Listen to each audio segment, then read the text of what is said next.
State में पिछले कुछ दिनों से यहाँ आए दिन हो रहे आतंकी हमलों को लेकर जो वर्तमान में हालात बने हुए हैं, तो उससे एक तरफ हमारा पूरा देश बहुत ज़्यादा चिंतित व दुखी भी है, तो वहीं दूसरी तरफ इसकी आड़ में बीजेपी व खासकर प्रधानमंत्री श्री नरेंद्र मोदी जिस प्रकार से अपनी सरकार की कमियों व विफलताओं पर पर्दा डालने की पूरी कोशिश में लगे हुए हैं, तो ये सब देश की आम जनता से छिपा नहीं है।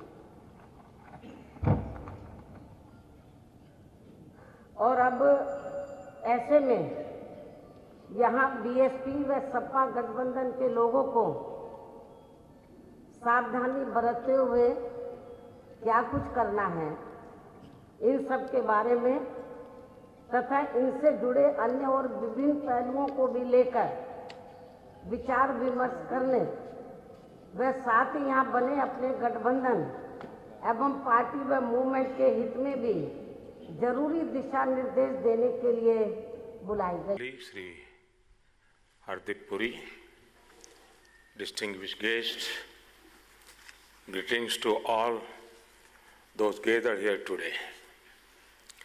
You are all important stakeholders in this historic effort to provide a home for every Indian.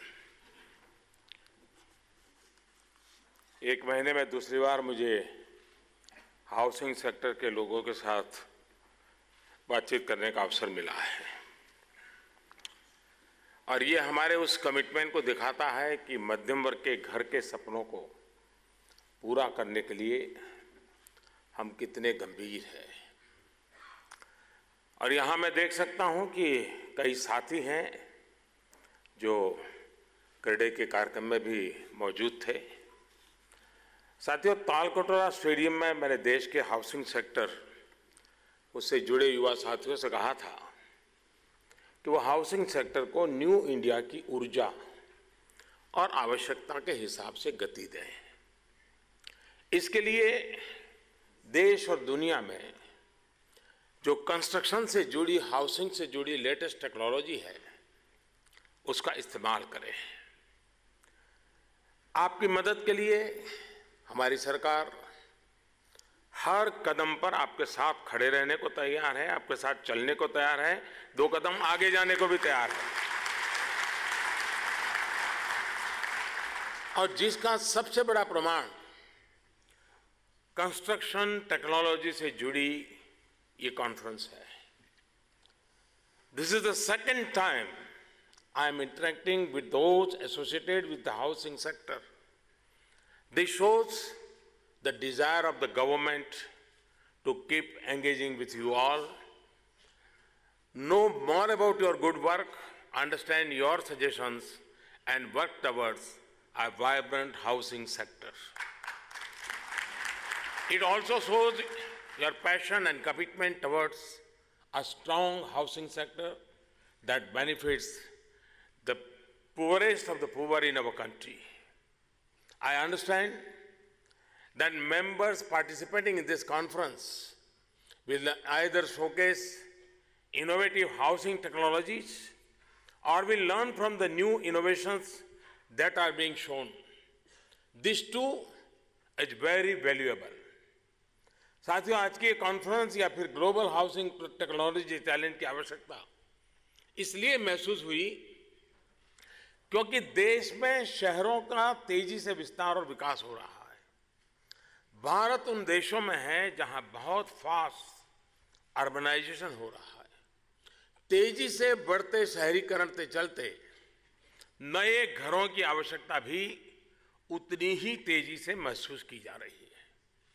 साथियों, हमारी सरकार ने हाउसिंग सेक्टर की शक्ल बदलने के लिए 7 फ्लैगशिप मिशन पर एक साथ काम किया है।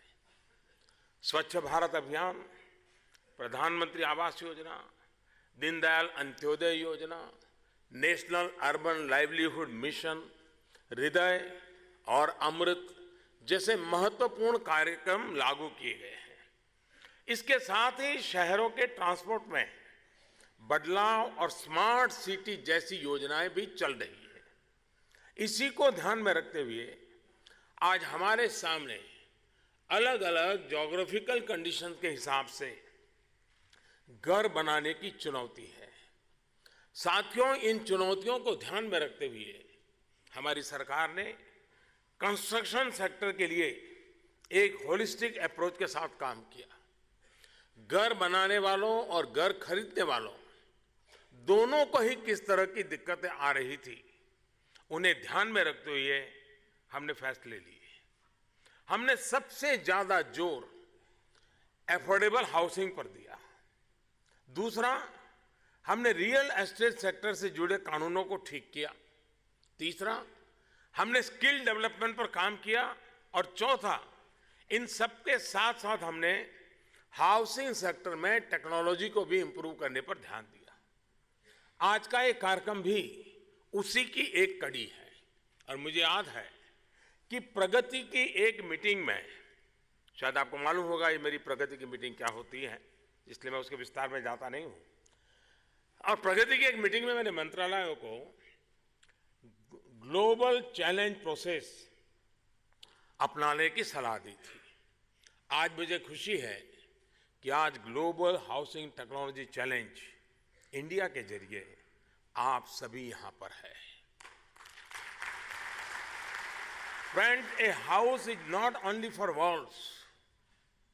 It is that place where the power to dream comes and aspirations are fulfilled. A home is as much about dignity and security as it is about shelter. It always shocked and saddened me that in a nation like ours, several people do not have their own home. We have been working to solve this situation in the form of the Pradhan Mantri Awas Yojana. It is my dream that every Indian has a Pakka house by 2022, and we are walking the talk in this regard. During our tenure, our 1.3 crore houses have been made already. To give you an idea of the scale, the previous government made only 25 lakh houses. The numbers speak for themselves. Our work does not stop at making four walls. We are ensuring the houses have water connection, power connection, Ujjwala connection, and other such facilities. The quality of house and the space per home has also improved in the last 4.5 years. But there is more to be done, and for that I seek the support of the private sector. And what better way to do it than be global housing challenge?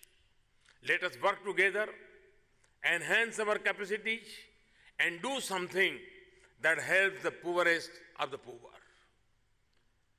साथियों, हमारे देश में जिस तरह गरीबों और निम्न मध्यम वर्ग के लिए अपने घर का सपना दूर होता जा रहा था, वो स्थिति ठीक नहीं थी। इसे स्थिति को बदलने के लिए अनेक स्तर पर एक साथ काम किया गया। हमने कोशिश की कि गरीब और सामान्य मध्यम वर्ग को घर खरीदने में जितनी भी मुश्किल आ रही है, जो भी उसकी चिंता है, उसका एक एक करके समाधान किया जाए। आज हमारी सरकार के प्रयासों का ही असर है कि होम लोन पर ब्याज दर पहले से मुकाबले कम हुई है। प्रधानमंत्री आवास योजना के तहत तो सरकार जितनी राहत दे रही है, उसके बाद लोगों को 5 से 6 लाख रुपए तक की बचत होना का अनुमान है। यानी अगर किसी ने 19-20 लाख रुपए का कर्ज 20 साल के लिया है, तो सरकार की योजनाओं की वजह से उसके 5-6 लाख रुपए सीधे सीधे बचना तय है। साथियों, हमारी सरकार ने इनकम टैक्स और इनडायरेक्ट टैक्स से जुड़े नियमों में भी बदलाव किया है और ये इसलिए किया गया कि गरीब और मध्यम वर्ग के पास एक तो घर खरीदने के लिए ज्यादा पैसा बचे और घर की कीमतें भी कम हो।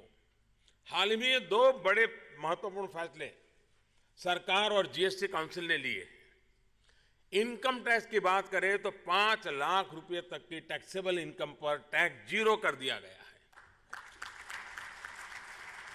इसके अलावा अब 2 घरों के अनुमानित किराए पर कोई इनकम टैक्स नहीं देना होगा।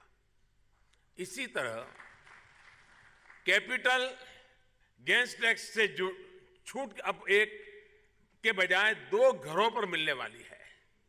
ये तमाम प्रयास मध्यम वर्ग को नए घर खरीदने के लिए प्रोत्साहित करने वाले हैं, जिसका सीधा लाभ आपके बिजनेस को भी होना निश्चित है। उसमें तो ताली बजा सकते हैं।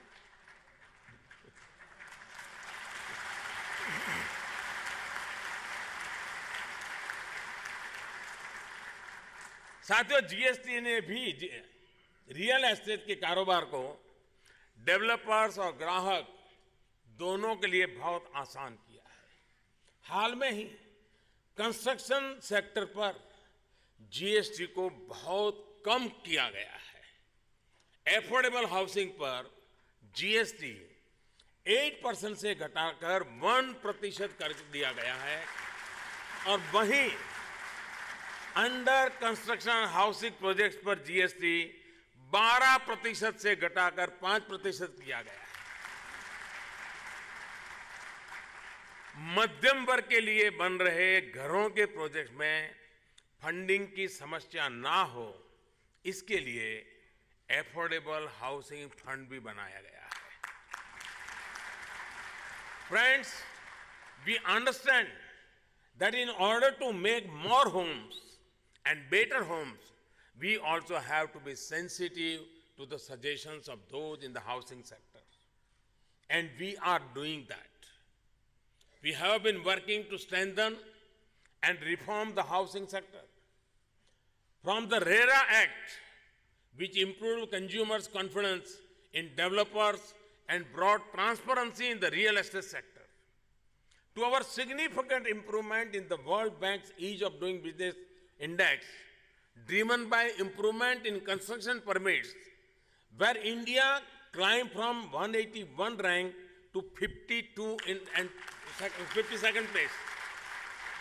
We have been consistently focusing on systematic reforms. साथियों, सरकार की नीतियों की वजह से आपको एक और मदद मिलने वाली है। विशेषकर ग्रामीण इलाकों में ह्यूमन रिसोर्स का एक बड़ा पूल विकसित हुआ है, जो घर बनाने की तकनीक के बारे में जानता है, ट्रेन है। हमारी सरकार ने इस सेक्टर में महिलाओं की ट्रेनिंग के लिए भी एक अभियान चलाया हुआ है। इस प्रशिक्षण अभियान के बाद हजारों महिलाएं, पहले हमारे यहाँ जो गांव में काम करते थे, शब्द होता था राजमिस्त्री, पहली बार एक बदल आया है। हजारों की तादाद में महिलाएं रानी मिस्त्री के तौर पर काम कर रही हैं।